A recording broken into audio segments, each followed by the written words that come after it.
Eles falam, é tão duro. Eu aprendi na religião isso, isso e aquilo. E o que eles falam, se eles estiverem certos, eu vou ter que jogar tudo fora. E essa mulher também recebeu a graça do Senhor, recebeu a salvação, ela e a família dela. Começou a viver um tempo de milagres, foi batizada no Espírito Santo, porque teve a ousadia de perguntar a Deus aonde estava a verdade.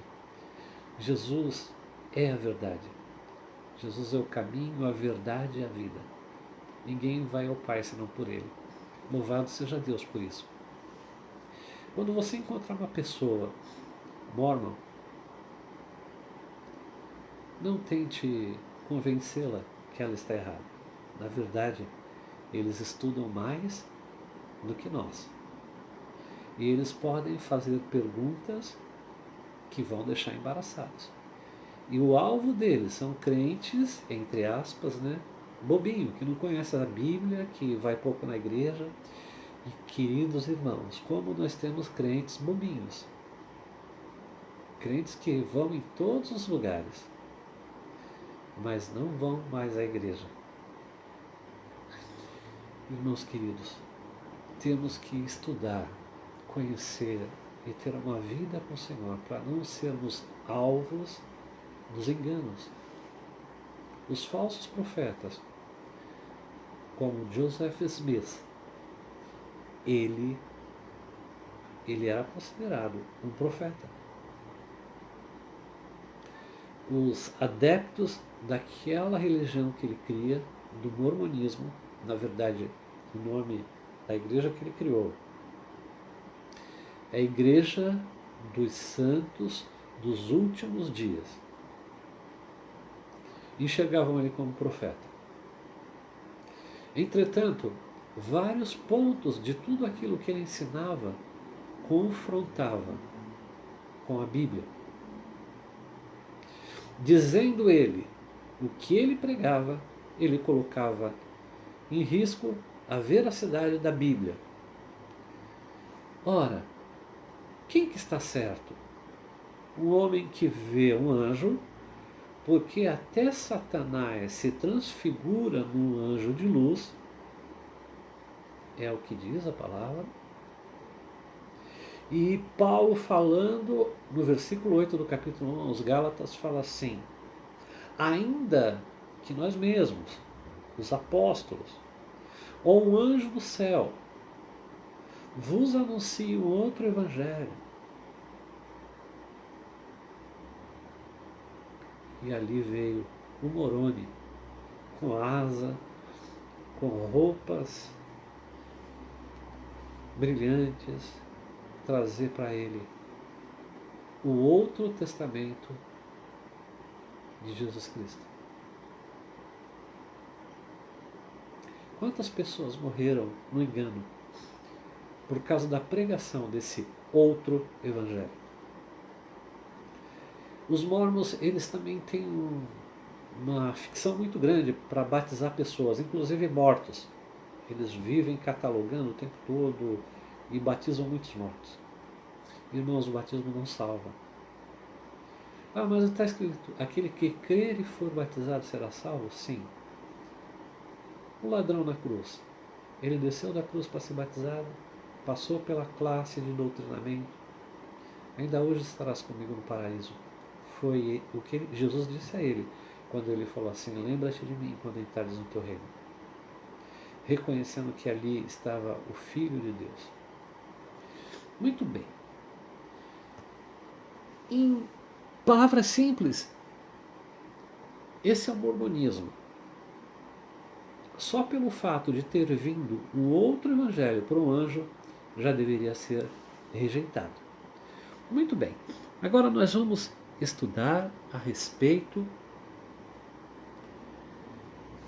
do sabatismo. O que é sabatismo?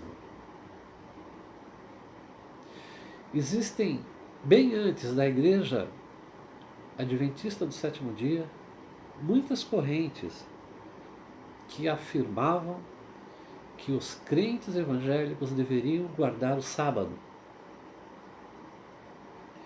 E Em 1840, por aí, nasce Ellen G. Golden White. Ellen White, uma profetisa.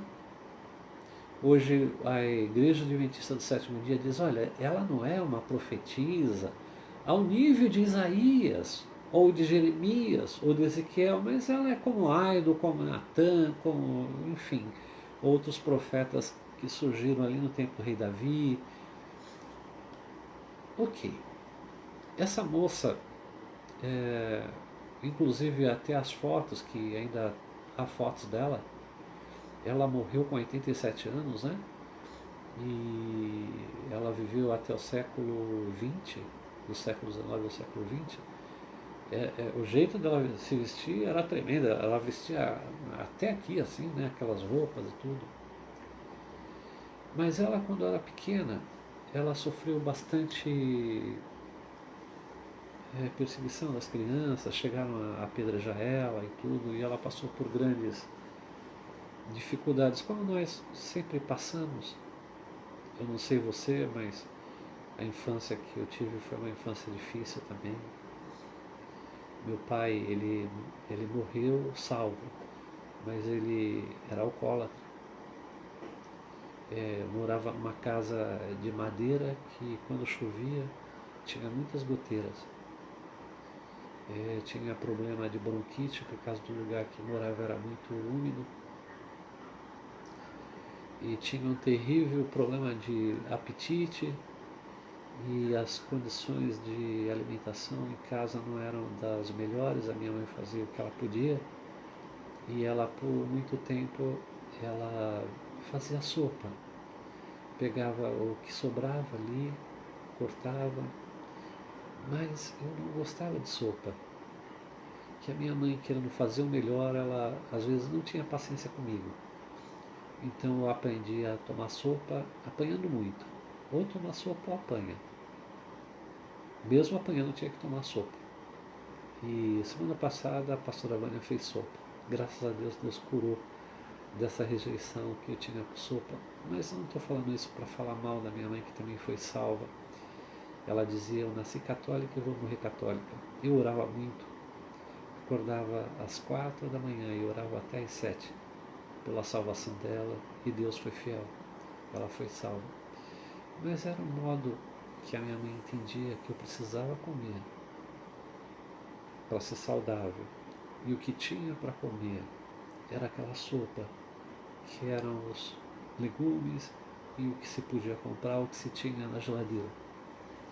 Então todos nós passamos por, eu tenho certeza, por momentos difíceis. Problemas dos mais diversos. Ellen G. White também. Ela é uma moça que ela escreveu um best-seller, entre outros, que são considerados também como inspirados. O Grande Conflito. Eu não sei se você já chegou a ler esse livro. É um livro grosso. Ali ela faz um panorama da Bíblia. Depois vieram outros também, partes do... Ela não foi a fundadora, ela foi uma das fundadoras do Adventista do Sétimo Dia, a Igreja Adventista do Sétimo Dia, que hoje é uma potência. Tem faculdade, tem escolas de primeiro e segundo grau, que é um bom ensino. Eles também têm muitos mestres que ensinam muito a respeito dos grupos que nós chamamos anabatistas. Quem são os anabatistas? Anabatista significa rebatizadores, aqueles que batizam novamente. Esses homens surgiram, esses anabatistas surgiram em virtude da Igreja Católica, que no começo lá batizava as crianças. E então, quando as pessoas sabiam que elas tinham feito, ou o pai delas, a mãe delas tinham batizado elas não tinham consciência de pecado, e elas se convertiam ao Evangelho verdadeiro, elas eram rebatizadas, vamos chamar assim, ou eram batizadas de uma forma mais consciente. Por isso que chamou na história anabatistas. E também falam muito dos valdenses, dos huguenotes, albigenses e todos aqueles grupos que foram levantados por Deus para manter o cristianismo sadio. Eram pessoas que o mundo não era digno, pessoas que sofreram bastante pela sua fé, foram martirizadas, como os valdenses que foram jogados lá no Casteluço. Era um conjunto de montanhas e ficou os corpos e muito sangue embaixo. E o poeta escreveu: ó Deus, julga aqueles que derramaram o sangue dos teus santos. Então realmente o sofrimento é algo inerente do ser humano, não só dos crentes, né? Muitas pessoas sofrem, as crianças sofrem lá na Síria até hoje.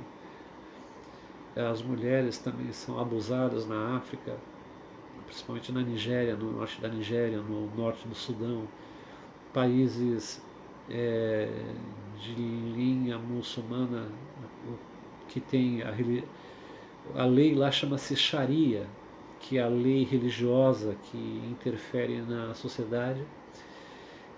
Esses homens eles mutilam as esposas, batem nas esposas. Há muito sofrimento ainda hoje. Ellen G. White sofreu, e ela era uma moça, até onde eu sei, também dedicada às coisas de Deus. Mas o grande problema foi que em meados do século XIX levantou-se um profeta na Igreja Adventista do Sétimo Dia e disse que Jesus voltaria tal dia e tal hora. Então as pessoas naquele tempo, eles perdoaram dívidas, eles venderam tudo, deram para os pobres, os comerciantes dividiram o que tinham e ficaram aguardando a vinda de Jesus. Esse dia na história foi chamado o dia do desapontamento, porque Jesus não voltou. Jesus falou que a volta dele, os anjos não sabiam, ninguém sabia, nem ele próprio sabia, senão só o Pai. E esses homens profetizaram que Jesus voltaria a tal hora, a tal dia. Imagina quantas pessoas perderam a fé, quantas pessoas caíram por conta dessa falsa profecia. Muito bem. O Adventismo do Sétimo Dia, eles creem que Jesus Cristo, tem que crer em Jesus Cristo para ter a salvação. Inclusive eles também falam que você tem que aceitar Jesus como Salvador. Eu não gosto muito desse termo, aceitar Jesus como Salvador. Eu prefiro João 1,12, mas todos quanto o receberam, Deus deu-lhes o poder de serem feitos filhos de Deus, a saber os que creem no seu nome. Quem precisa ser aceito somos nós, não Jesus. Jesus é o Senhor, nós precisamos recebê-lo, abrir o coração.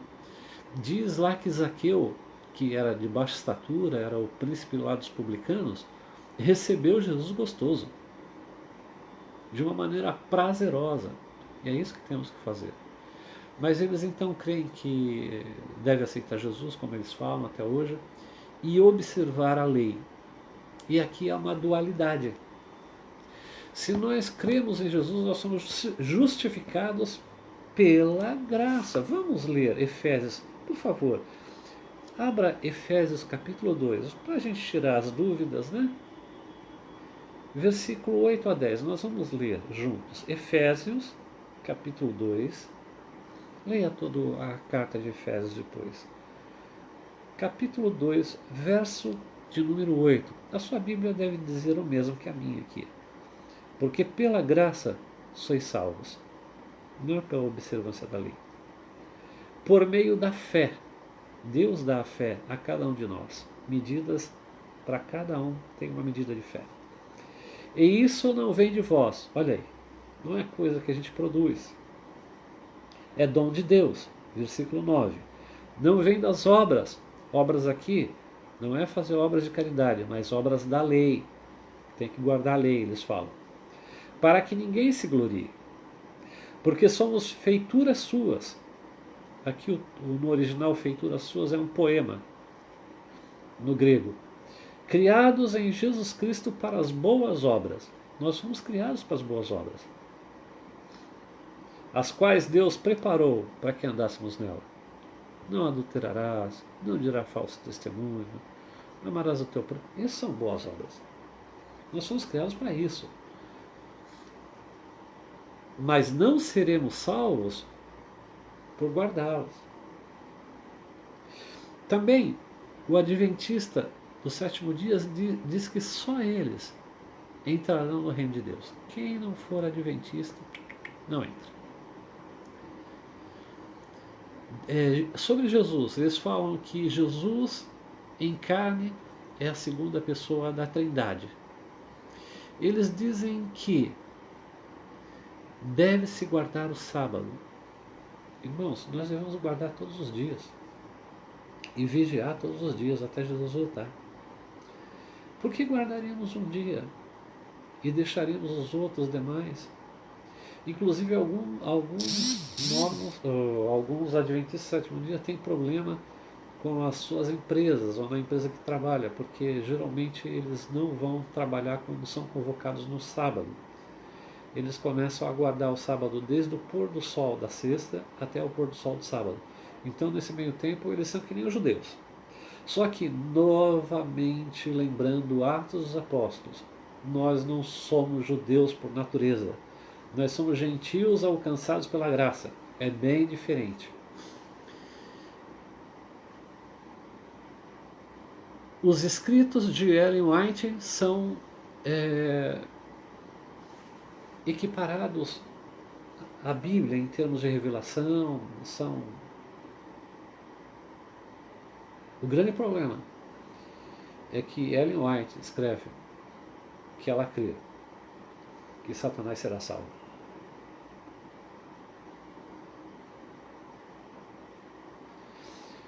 Deus não está brincando com o homem, com o diabo. A Bíblia diz que o diabo é homicida desde o princípio, que ele nunca se firmou na verdade. Eu creio que ele vai por fogo, um lago que arde, fogo e enxofre, como está escrito em Mateus 25. Não só ele, mas aqueles cujos nomes não foram encontrados no livro da vida do Cordeiro. Ora, se você, ouvindo a mensagem, o Espírito Santo gerou em você e em mim arrependimento, nós nos arrependemos e andamos com o Senhor, estamos sendo transformados de glória em glória. E como disse Jesus, que o reino de Deus sofre uma violenta luta. E as pessoas, elas conquistam o reino de Deus por esforço. Eu e você. O esforço de orar, de jejuar, de viver uma vida limpa. Não as nossas obras, mas aquilo que é certo a ser feito. Você acha justo, e Deus a justiça também, que o homem bagunça o tempo todo, morre, e depois Deus fala, não, eu vou dar aqui uma oportunidade, ninguém vai para o inferno. Meus irmãos, pasmem, existem pastores batistas que pregam isso no púlpito, que no final todos vão para o céu, que no final todos serão perdoados, em linha com aquilo que Ellen White escreveu nos seus livros.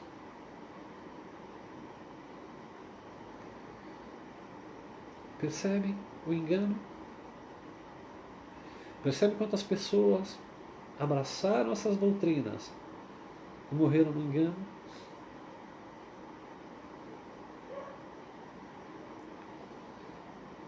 O que preciso fazer eu para ser salvo? Um moço muito rico. Jesus falou assim, guarda os mandamentos. Isso eu faço desde a minha mocidade. Então por que foi ver Jesus? Se ele era tão bom, tão santo, por que ele foi ver Jesus?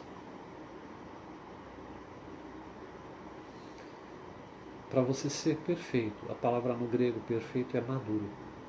Vende tudo que tem, dá aos pobres e siga-me. Talvez você não tenha entendido essa palavra, mas isso fala de dependência, de fé. E o justo viverá pela fé. E como era difícil viver pela fé. E aquele moço se entristeceu, virou as costas e foi embora. Jesus falou: quão difícil é um rico entrar no reino de Deus. É mais fácil o camelo passar pelo fundo da agulha do que um rico entrar no reino de Deus. Algumas vezes Jesus foi perguntado pelos seus apóstolos: serão muitos os que vão se salvar? E eles falaram para Jesus: então assim, quem vai se salvar? Daí Jesus responde abertamente: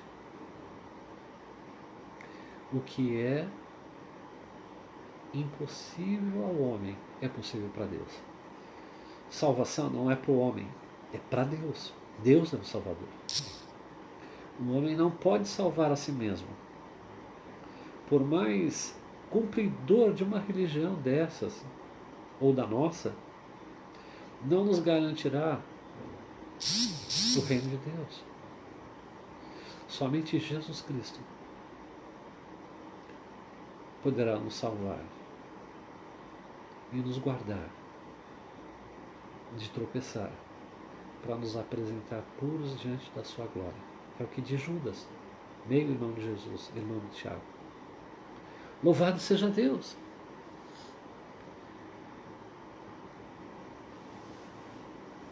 Fazendo um resumo, no início da aula, falamos dos falsos profetas. Deuteronômio, citamos Mateus, Jesus falando para que a árvore é conhecida pelos frutos. Falamos a respeito do dom de profecia, que é um dom de fato muito bonito. Bonito uma pessoa ser usada por Deus e falar movida pelo Espírito Santo de Deus. Eu conheci uma igreja que tinha muitos profetas. Era um festival de profecias. No começo eu ficava com muito temor e ficava até com certo medo daquelas pessoas. Uma vez se levantou num culto uma mulher lá e falou assim: você aí que é surdo, Deus está te curando da surdez. Eu quase que perguntei para ela: como? Profetizou uma vez um rapaz que eu acho que ele faleceu, que ele veio do crime lá e ele era um profetador. Falou para mim que eu ia para Israel. Teve uma outra igreja que falou que eu ia pregar o evangelho em espanhol na África. Meus irmãos, provai os Espíritos para ver se procedem de Deus. Uma vez eu e minha esposa, a gente entrou no culto lá, eu fui convidado para pregar em missões, daí chegou um rapaz lá, falou que viu uma nuvem preta, uma nuvem negra, em cima da cabeça da Vânia. Mas como a gente já conhece esse tipo de pessoas, nós passamos tudo o que nos falam pela palavra. Fui uma vez lá, traduzir um mexicano, não ganhei nada, irmãos. Eu sou professor, podia ter cobrado, né? Mas não ganhei nada. Fui lá na igreja, traduzi. A mensagem que aquele mexicano estava trazendo estava boa. Falava do Espírito Santo, ele contava alguns testemunhos e tal. Daí, em determinado momento, ele começou a parar e começou a profetizar. E dizia, assim diz o Senhor para um, assim diz o Senhor para outro. E ele veio falar comigo. Daí eu falei assim, olha, eu sou um servo de Deus. Eu tenho um ministério sério.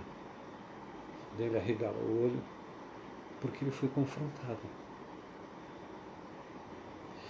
Eu não sei como que você que me ouve, se você já enfrentou, teve um enfrentamento com algum profeta ou com algum falso profeta.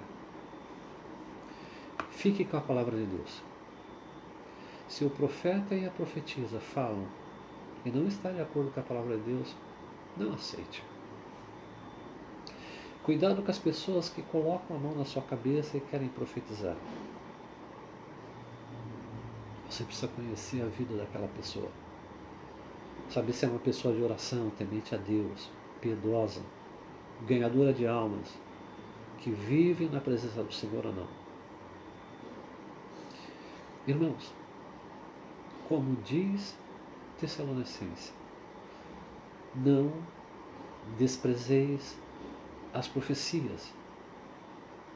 Examinai tudo e retende o bem.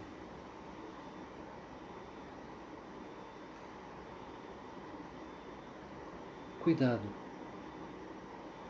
com um lado e com o outro. Sempre esteja equilibrado no centro da vontade de Deus.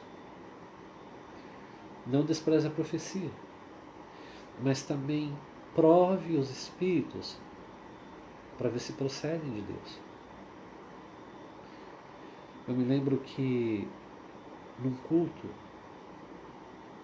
de oração, a gente jejuava e orava bastante naquele tempo.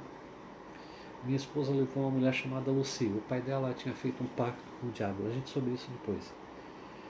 E essa mulher, ela manifestou. Depois do culto, nós saímos da igreja batista naquela época, que éramos namorados, noivos, mais de quase 35 anos atrás. E eu tive visões e revelação. E eu perguntei para ela, eu vi um livro preto e perguntei para ela, quem mandou você ler o livro preto de São Cipriano? Quem mandou você fazer um pacto com o diabo? E ela falou, como é que você sabe de tudo isso? Ninguém sabe. Não desprezeis as profecias. Deus é poderoso para mostrar? É. Deus é poderoso para revelar? É. Mas cuidado. Também vigia a tua própria língua, de não dizer para as pessoas assim diz o Senhor. Não seja leviano ou leviana. Tenha temor de Deus, porque o temor de Deus é o princípio da sabedoria. Joseph Smith, Ellen White. Quem foi esse anjo que apareceu para Joseph Smith? Porque aquelas pessoas do sabatismo, ou do adventismo do sétimo dia, não atentaram para a Bíblia quando a Bíblia diz que quanto à volta de Jesus, ninguém sabe, nem os anjos do Pai, nem o Filho, somente o Pai. E levaram pessoas, isso não aconteceu uma vez, aconteceram 2 vezes, a deixarem tudo, venderem tudo, por causa de uma falsa revelação. Quem é Moroni? Veremos Moroni, o anjo que apareceu para Joseph Smith, amarrado em corrente e sendo lançado no fogo eterno nos últimos dias. Cuidemos, irmãos. Vigiemos. Velemos em oração por nós mesmos, para a nossa casa, para que não sejamos enganados. Vou terminar a aula de hoje agradecendo você. Essa aula foi a respeito da falsa profecia, da heresia, do desvio. Fique com a Bíblia. Fique na Bíblia. Vamos orar? Senhor, nosso Deus, nosso Pai, bendito seja o teu nome eternamente. Eu quero te louvar por essa noite, por esse estudo, por todos quanto me ouviram. O Senhor guarde, proteja, abra o entendimento e nos guarda, Senhor Deus, primeiro de sermos falsos profetas, segundo, Senhor Deus, de ouvi-lo sem discernimento e sermos enganados por Satanás nesse tempo. Guarda todos debaixo do sangue de Jesus. Guarda a tua igreja nesse tempo. Oramos em nome de Jesus. Amém. Que a graça do Senhor Jesus Cristo, o amor de Deus e a comunhão do Espírito Santo esteja sempre convosco. Quando for 9 horas, venha minha esposa, a pastora Vânia, para dar aula de tricotomia, corpo, alma e espírito. Deus abençoe. Até lá.